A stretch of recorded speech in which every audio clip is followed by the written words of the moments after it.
everywhere. GBS.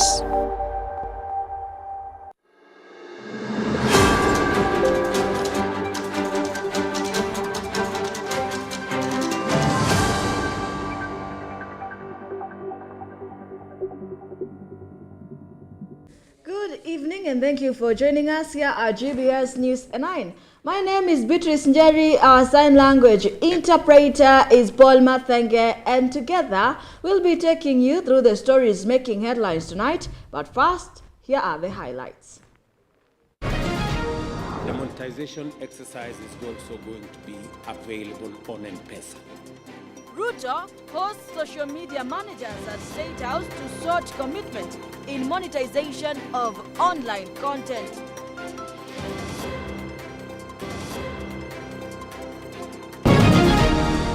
Attend all the meetings because we need a resolution to this. We don't need promises. We need solutions. We need results. We need outcomes. Still no deal breaker as KMPDU maintains doctor strike despite talks with the health ministry.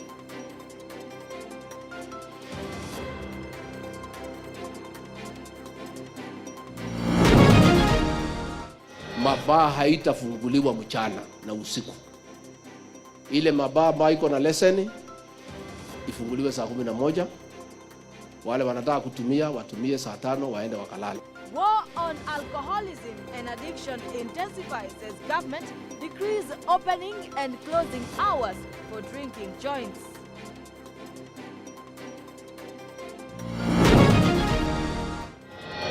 In a more dramatic encounter, United display a performance reminiscing Fergie's time to out their fierce rival Liverpool out of FA Cup quarter-final tie at Old Trafford.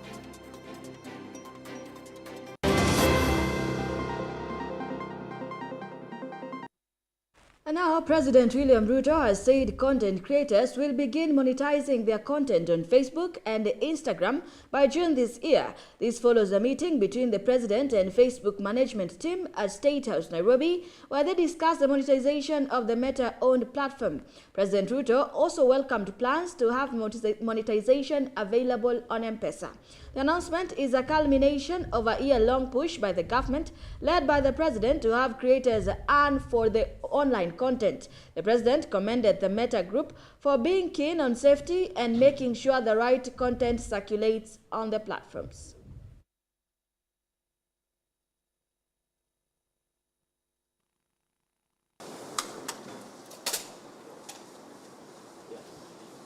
I've now gotten a commitment from Clegg and the Meta team that by June, all our creators will now have an opportunity to really monetize everything that they do in that space, put ads, make sure they can access Instagram, commerce around it. The monetization exercise is also going to be available on M-Pesa. I think many people have been wondering, how do we do this? Monetization will be available in English and Swahili, which is I think, to broaden the base of creators. And the mention of M-Pesa, previous to this role, I used to manage the partnership team for international markets, and we actually use Kenya regularly as a global case study of mobile payments.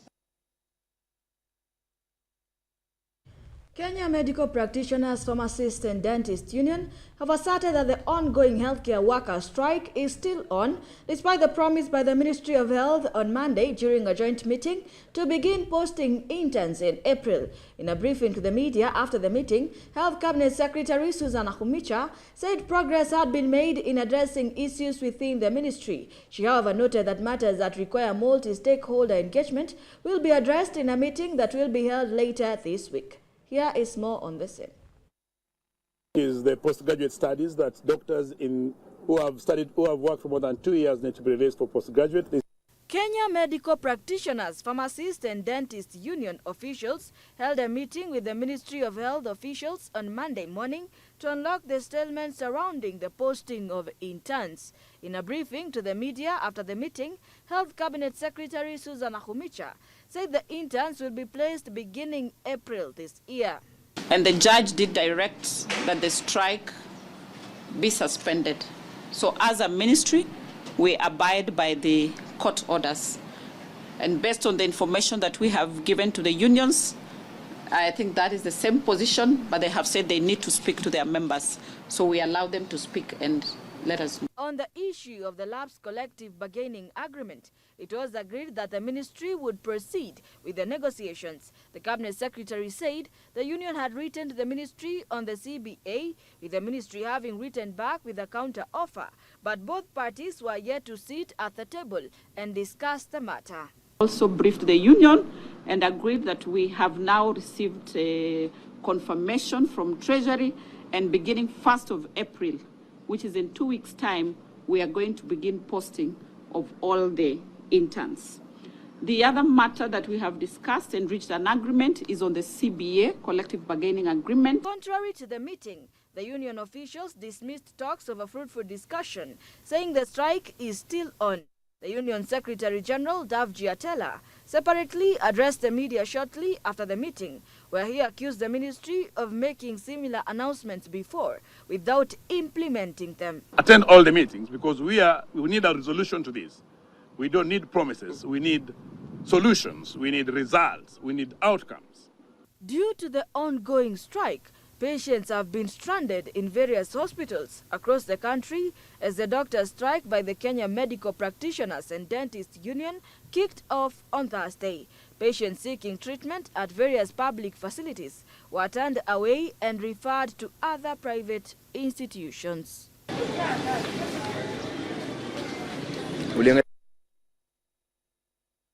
The national government, through the Ministry of Health and Kenya Medical Training College, Nairobi, will construct a 4-storage building worth 100 million Kenya shillings to be undertaken in 3 phases. Addressing the press after the groundbreaking ceremony outside the college at Kocholea, Teso North, Member of Parliament Oku Kaunya said phase 1 to the tune of 35 million Kenya shillings will have an administration block, 2 skills laboratories and lecture room. The first phase will entail the completion of the ground floor. Honorable Kaunya urged Nairobi-based Ideal Construction Company that won the bid to undertake the construction exercise to do a good job and work within the stipulated timeframe.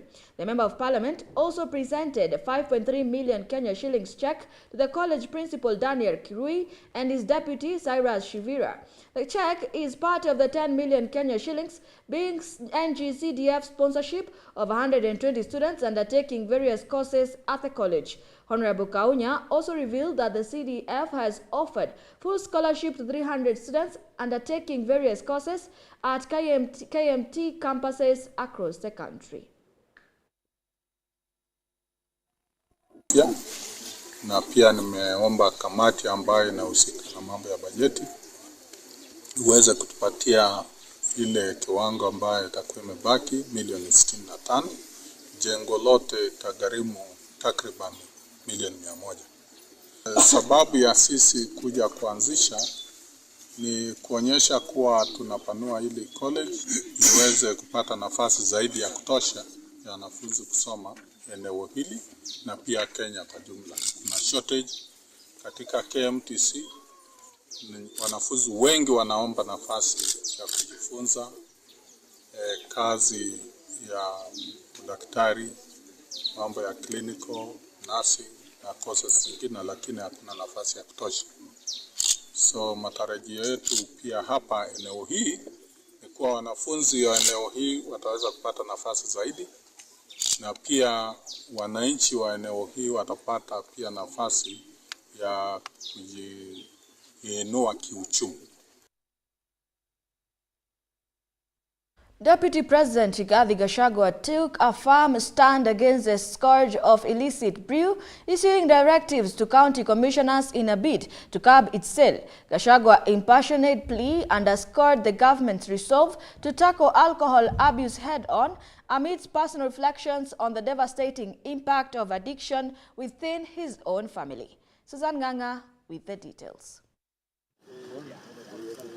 Deputy President Rigathi Gachagua has issued a directive to county commissioners emphasizing the strict enforcement of government-regulated operating hours for bars, aiming to curb the sale of illicit brew. Gachagua emphasized that bars should adhere to the stipulated hours of operation from 5 p.m. to 11 p.m., condemning daytime drinking and underscoring the need for compliance with government directives. Mabaa haitafunguliwa mchana na usiku.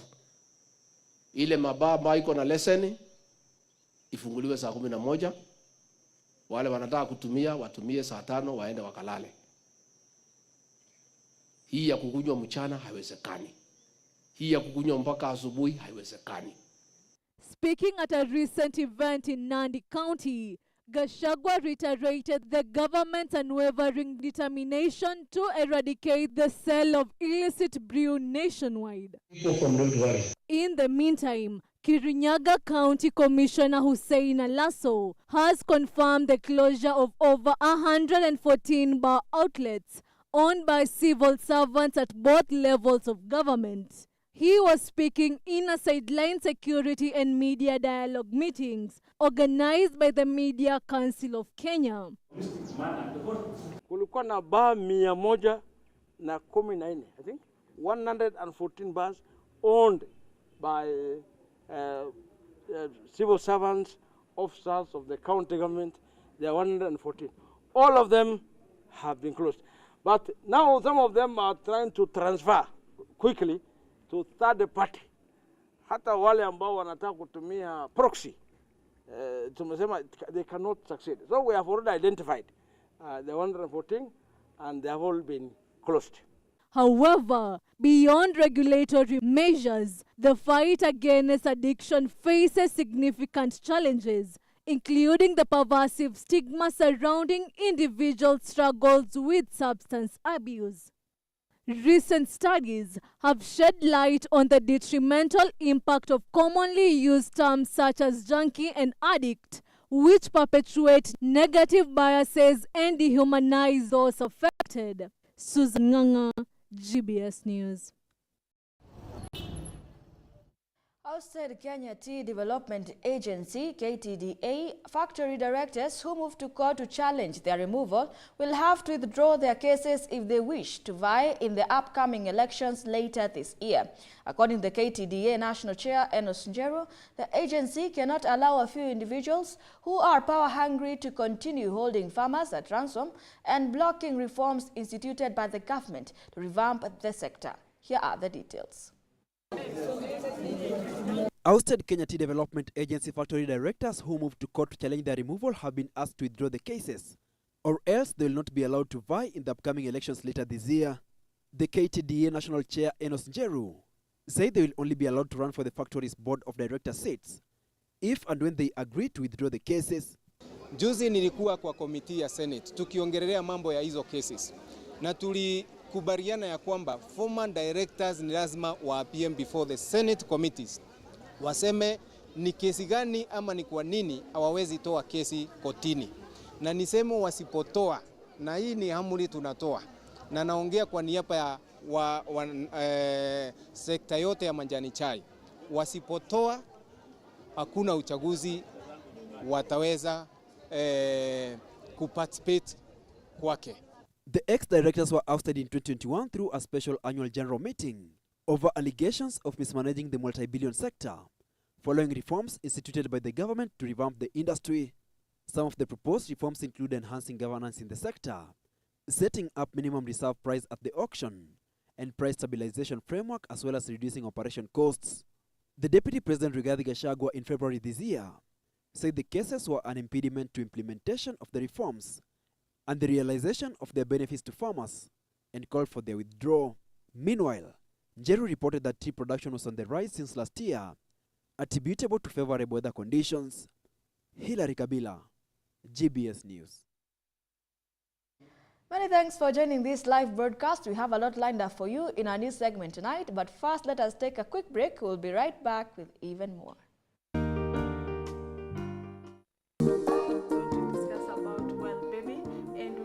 The best of the best things that the family, the mother and the guardian needs to look into, and for the growth and development. Yes. And also, you know, sometimes the baby start crying, Yes. he doesn't have fever, and we are wondering, what can I do for this, especially new mothers.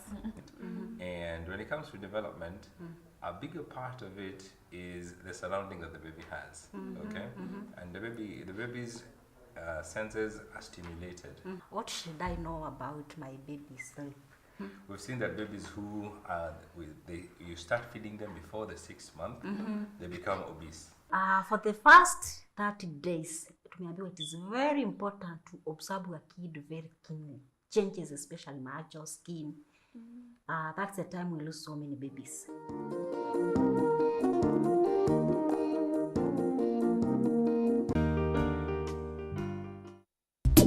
There's nothing that can happen to a man, not unless God allows it to happen. Do according to him, and he shall love you. He shall love them, and he shall take care of them. Because he says, those who love me, I will hold their hands till the end of time. Invite someone to come to your house. One of the things that they cannot forget is the phone charge. When it comes to relationships and probably communication, that distance is not a barrier. Yeah. But it is in communication, in effective communication. So have you told your daughter how they acquire HIV and AIDS? When I go to speak in school, they will tell me, ukimwi ni mnyama mbaya. And no, sio mnyama. They have to know how it happens.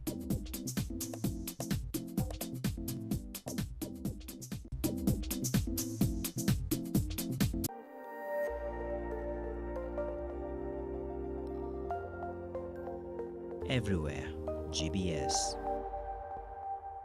Welcome back. You're still watching GBS News at 9. And now to matters international news. President Vladimir Putin won a record post-Soviet landslide in Russia's election on Sunday, cementing his already tight grip on power in a victory he said showed Moscow had the right to stand up to the West and send its troops to Ukraine. Putin, a former KGB lieutenant colonel who first rose to power in 1999, made it clear that the result should send a message to the West that its leaders will have to reckon with an emboldened Russia, whether in war or in peace, for many more years to come. The outcome means Putin, 71, is set to embark on a new 6-year term that will see him overtake Joseph Stalin and become Russia's longest-serving leader for more than 200 years if he completes it. Putin won 87.8% of the vote, the highest ever result in Russia's post-Soviet history, according to an exit poll by Polstar, the Public Opinion Foundation. The Russian Public Opinion Research Center put Putin on 87%. First official results indicated the polls were accurate. The United States, Germany, the United Kingdom, and other nations have said the vote was neither free nor fair due to the imprisonment of political opponents and censorship.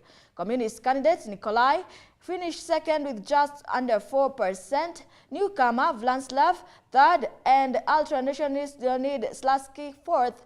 Partial results suggested Putin told supporters in a victory speech in Moscow that he would prioritize dissolving tasks associated with what he called Russia's special military operation in Ukraine and would strengthen the Russian military.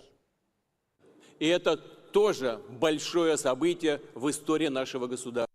Что касается Донбасса, люди, проживающие там, тоже тогда on Shifa Hospital in Gaza City early on Monday, alleging its use as a base of operation by Hamas militants. The raid resulted in a fire at the hospital entrance, leading to suffocation among women and children, according to Gaza's health ministry. Israeli media reported the detention of 80 individuals as the military took control of the hospital. Here is more on the same.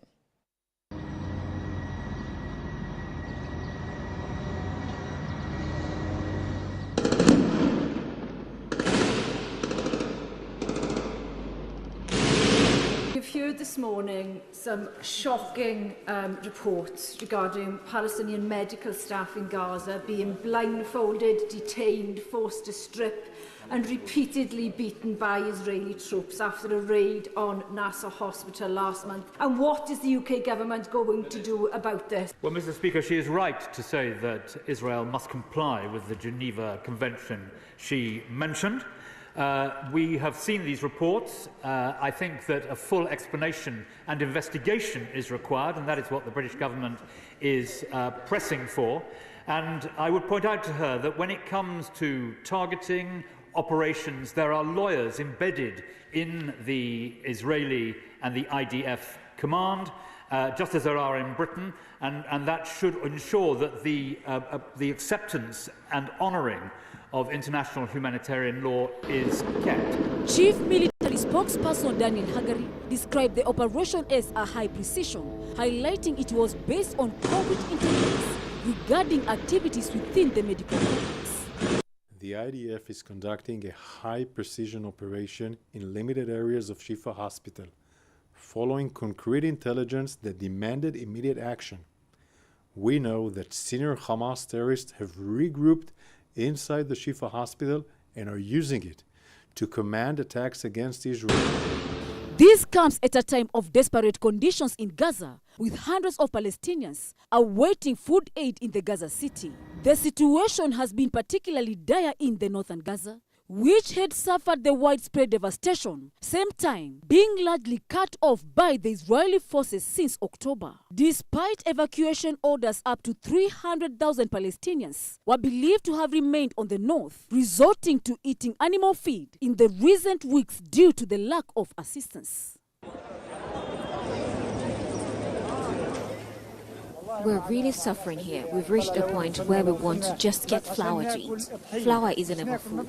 We're eating dry bread, but we thank God for everything in any case.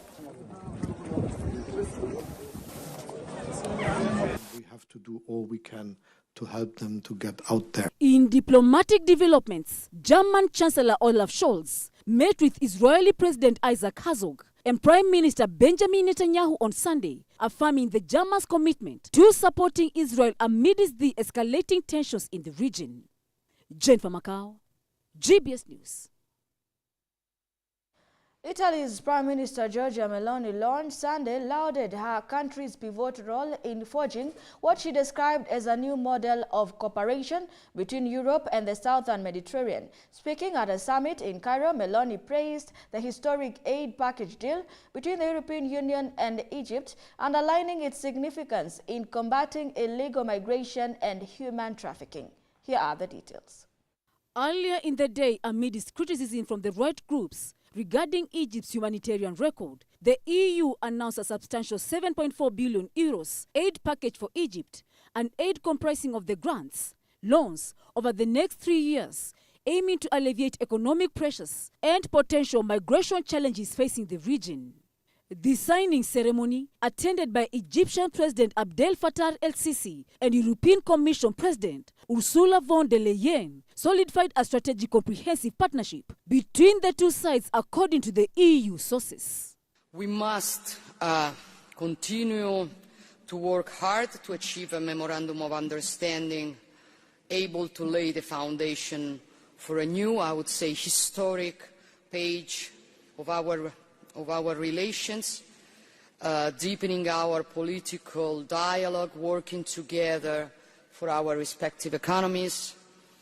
And as all my colleagues said before me, it is also the best way to face the problem of the illegal migration, to fight human traffickers. The best way is to reaffirm the rights of the citizens in the African continent not to emigrate towards Europe. And it is something that we can do only with development, and it is exactly what we are doing today. The aid package sought to bolster cooperation in various economic and non-economic domains, with a main focus on promoting democracy, fundamental freedoms, human rights, and gender equality. Additionally, both parties pledged to deepen collaboration and migration together with counter-terrorism efforts. In light of Egypt's role as the transit point for the migrants, the EU will provide assistance to fortify the Egyptian borders, particularly with Libya. Furthermore,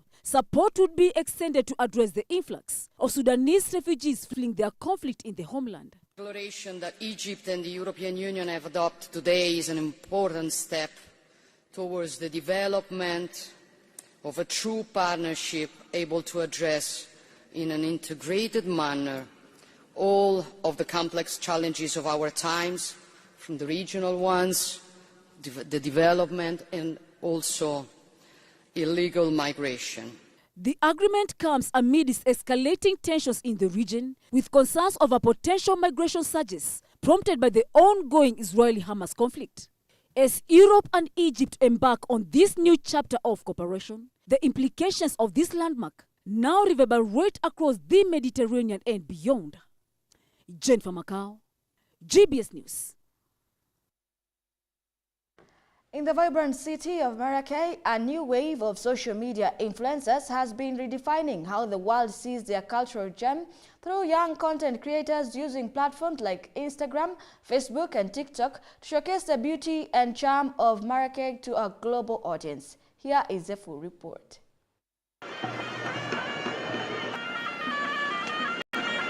Abderrahim Aganu, one of Marrakech's rising social media influencers, filled with passion for showcasing the heart of the city, has been leveraging platforms like Instagram to highlight Marrakech's rich cultural heritage.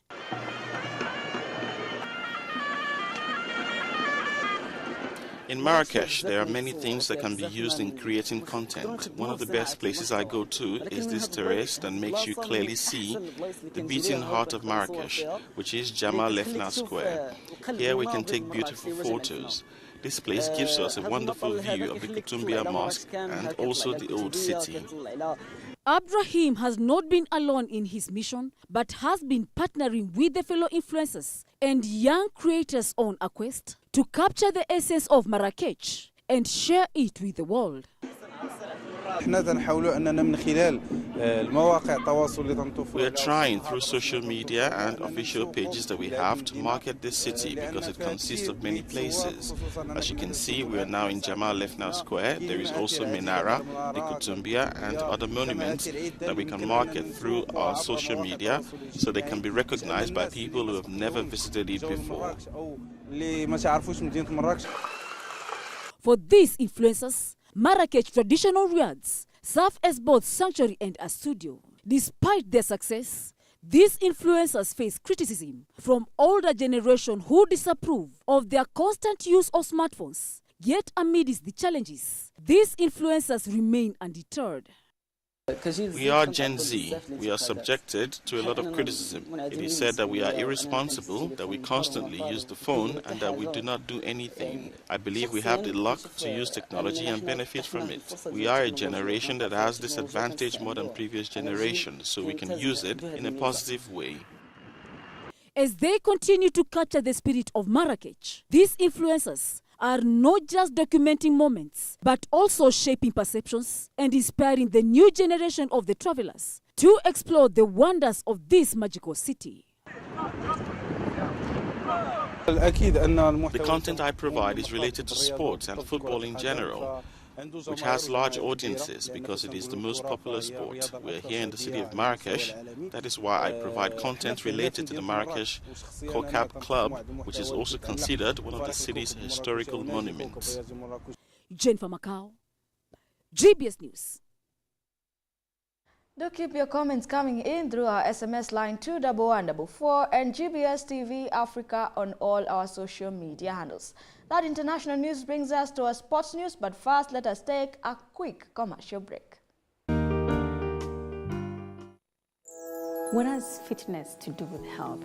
So it's a lifestyle. They're lifestyle diseases because we change from where we used to be, from a place where you're not able to afford these things. But now because you can afford, you do, thinking it's the best way to go about it. It's very unfortunate that these things come to you when you are 45. Yeah. And that's why you find even young people nowadays, we're losing very young people, 3 people to blood pressure. It's not a weight issue. Their cardio health is at risk because they're not active. I know you know very well. I just don't know why you don't do this. When you exercise, you release some feel-good hormones. You feel amazing. You feel like you can conquer the world. This is the underrated solution for all sicknesses and all diseases that you may have to fight in this world.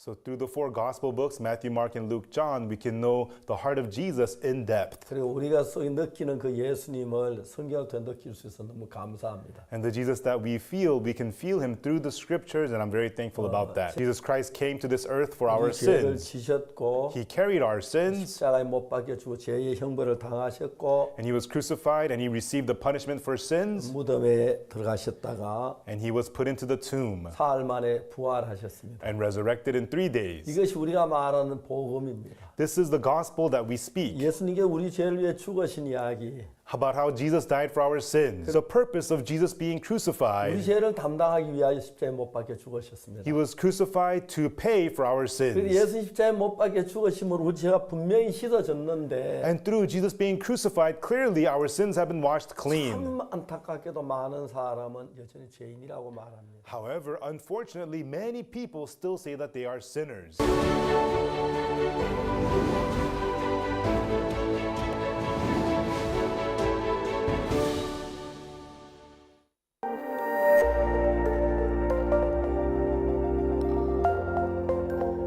Everywhere, GBS.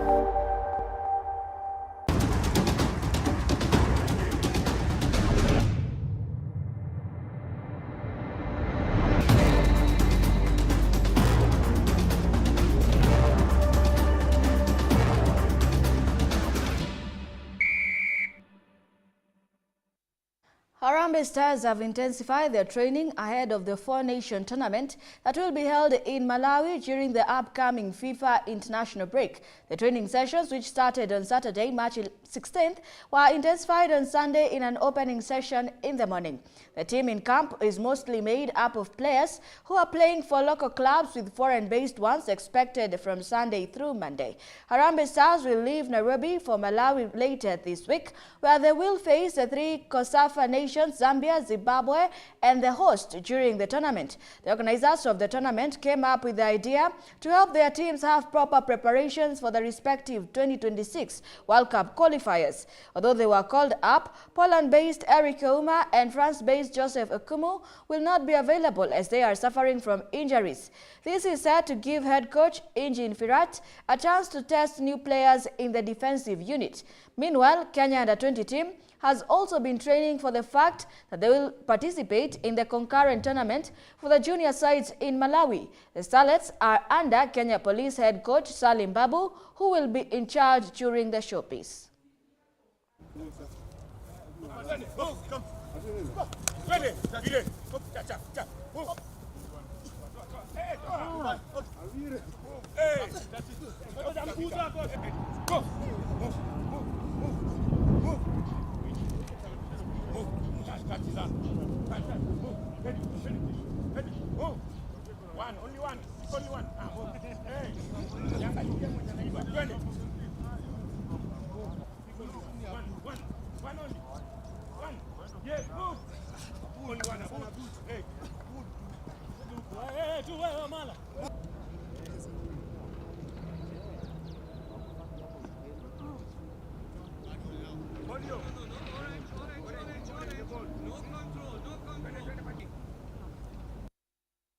Ni mara ya kwanza na ni kitu sikuwa nime-expect. Imekam so soon, yani haraka. But I feel good to train now. Training kwangu iko poa, na learn from the coaches. Ni coach mwenye ako more experience, so na learn kwake vitu kadhaa yenye sikuwa nime-learn. Najua hiyo tournament itakuwa rahisi. But for this nation, I hope we can win it. It's a big achievement. Yeah. Far so good. Of course, kila mtu hajaingia. Tunangoja foreign based. But locals wameingia, I think, kama wote. And training imekuwa poa. Day 1, leo imekuwa day 2. Training inaendelea poa. Na hope the other guys wakiingia itakuwa poa zaidi. Yetu ni preparation poa, because these are some of the teams tunaenda kupatana nazo huko mbele. So ni privilege na pia ni tournament na feel itatujenga kama team. United manager Erik ten Hag believes the epic 4-3 FA Cup quarter-final victory over arch rivals Liverpool can be the turning point of the season.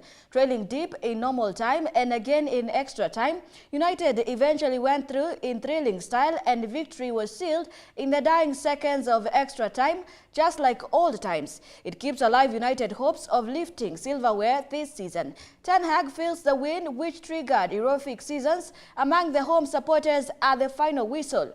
This was the biggest and most spectacular result of Ten Hag's United career and may just be the result that gives him a long-term future at Old Trafford. United took an early lead through Scott McTominay goal 10 minutes after kickoff, but Alexis Mac Allister equalized in the 44th minute and Mohamed Salah struck within 2 minutes to put Liverpool in front before first half. United answered by Anthony's 87th minute equalizer.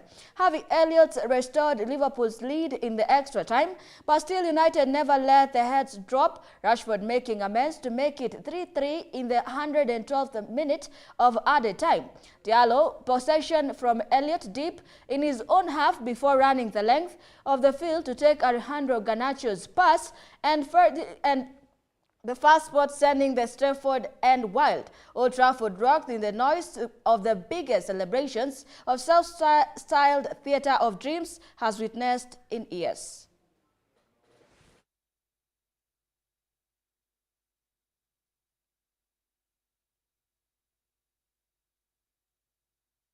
And that sports news brings us to the end of our news segment tonight. Here at GBS News at 9, we make your news our business. My name is Beatrice Njeri. Our sign language interpreter is Paul Mathenge. Good night.